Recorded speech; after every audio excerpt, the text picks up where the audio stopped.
ఇసుక ప్రజాపాలన పేరుతో అధికారంలోకి వచ్చిన కాంగ్రెస్ ప్రభుత్వం రియల్ ఎస్టేట్ మాఫియాలాగా వ్యవహరిస్తోందని ఎమ్మెల్సీ దాసోజు శ్రవణ్ తీవ్ర ఆరోపణలు చేశారు. ఈ రెండేళ్ల కాంగ్రెస్ పాలనలో ప్రజా ప్రయోజనాలు మరిచి సొంత లాభాలపైనే ఫోకస్ చేసిందని మండిపడ్డారు. రాష్ట్ర అభివృద్ధిని పట్టించుకోకుండా రాజకీయాలే అజెండాగా పెట్టుకుందని ఆగ్రహం వ్యక్తం చేశారు. చట్టాలను గౌరవించకుండా రేవంత్ సర్కార్ తీరు ఉందని దుయ్యబట్టారు.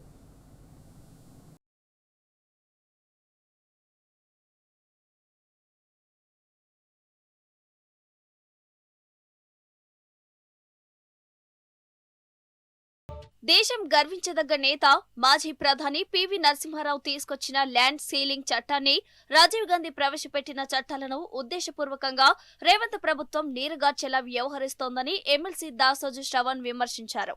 భూములు ఎక్కువగా ఉన్న వారి నుంచి ప్రభుత్వం స్వాధీనం చేసుకోవాలన్న ఉద్దేశంతో కాంగ్రెస్ పార్టీని ఒకప్పుడు తీసుకొచ్చిన చట్టాలను నేడు అదే పార్టీ తూట్లు పొడుస్తోందన్నారు. పార్టీ ఫిరాయింపులకు పాల్పడిన నాయకులకు నజరానాలుగా వేల కోట్ల రూపాయల భూములను అక్రమంగా బదలాయిస్తున్నారని ఆరోపించారు. గాజుల రామారం ప్రాంతంలో అరికపూడి గాంధీ 11 ఎకరాల భూమిని అక్రమంగా కబ్జా చేశారని, ఆయన పార్టీ మారిన వెంటనే ఆ భూమిని ల్యాండ్ రెగ్యులరైజ్ చేయడం ఇందుకు ప్రత్యక్ష నిదర్శనమన్నారు. రేవంత్ రెడ్డికి భజన చేస్తే చాలు, పార్టీ మారితే చాలు, భూ బదలాయింపులు జరిగిపోతున్నాయి.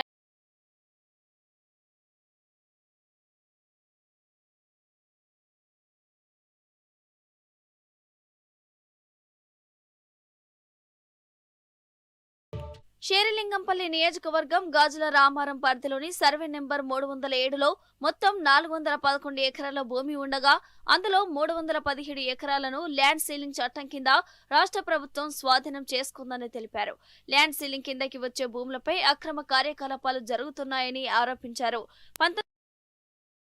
సీలింగ్ కు కిందకి వచ్చిన భూమిని 1991లో షేక్ ఇమాం పేరుపై ఉన్నట్లు రికార్డులు చూపించడం, ఆయన అప్పటికే భూమిని అమ్మేసిన 2006లో అమ్మినట్లు నకిలీ డాక్యుమెంట్లు సృష్టించడం ఘోర నేరమన్నారు. అప్పటికే అమ్మిన ఆ భూమిని నకిలీ డాక్యుమెంట్లతో మళ్లీ అతని పేరుపై రిజిస్టర్ చేయిస్తూ అరికపూడి గాంధీ పార్టీ మారినప్పుడు రేవంత్ రెడ్డి ఇచ్చిన నజరానాగా ఇచ్చాడని ఆరోపించారు. భూభారతి పోర్టల్లో కూడా అరికపూడి గాంధీ పేరుపై సాధ్యం కాదన్నారు.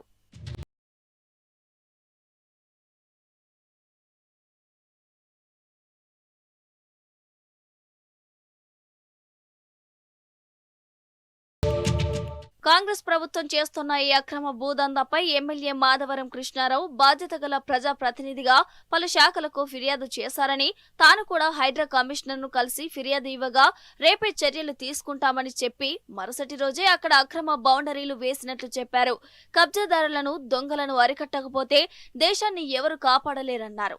ఐడిపిఎల్ భూములపై విచారణ చేస్తున్నట్లే గాజుల రామారం సర్వే నెంబర్ 307పై ఎందుకు విచారణ చేయడం లేదని ప్రశ్నించారు.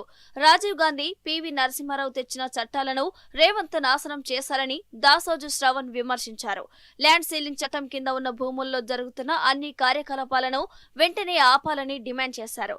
అనుమతులు ఇచ్చిన అధికారుల పాత్రపై కూడా విచారణ జరపాలని కోరారు. భూభారతి అంటే బోగస్ భారతి అయ్యిందా అని విమర్శించారు. పంచాయతీ ఎన్నికల్లో అధికారంలో ఉన్న పార్టీ కేవలం 50% స్థానాలు మాత్రమే గెలవటం సిగ్గుచేటని, ప్రభుత్వం నిజంగా మంచి చేస్తే 90% స్థానాలు గెలవాల్సిందన్నారు. మహాలక్ష్మి, రైతు భరోసా హామీలు నెరవేర్చేందుకు నిధులు లేవు కానీ రేవంత్ తన మనవడితో ఆడుకోవడానికి ప్రభుత్వ ఖజానా నుంచి 200 కోట్ల రూపాయలు ఖర్చు ఎలా చేశాడని ప్రశ్నించారు. దమ్ముంటే పార్టీ ఫిరాయింపులకు పాల్పడిన ఎమ్మెల్యేలపై అనర్హత వేటు వేయాలని డిమాండ్ చేశారు. రాజ్యాంగాన్ని కూని చేస్తున్నారని తీవ్ర విమర్శలు చేశారు.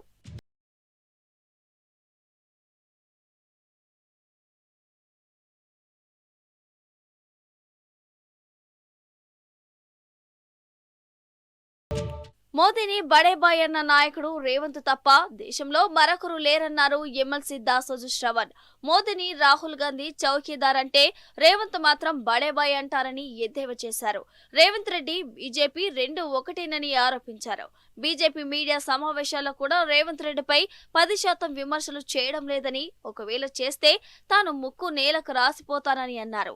రేవంత్ రెడ్డి ఇటు రాహుల్ గాంధీని, అటు నరేంద్ర మోదీని మేనేజ్ చేస్తూ రాజకీయాలు చేస్తున్నారని విమర్శించారు. పార్లమెంటులో కాంగ్రెస్ ఎంపీలు ఎన్నిసార్లు మోదీపై మాట్లాడారని ప్రశ్నించారు. కేటీఆర్ అమృత్ స్కామ్ పై ఫిర్యాదు చేస్తే ఎందుకు చర్యలు తీసుకోలేదని ప్రశ్నించారు.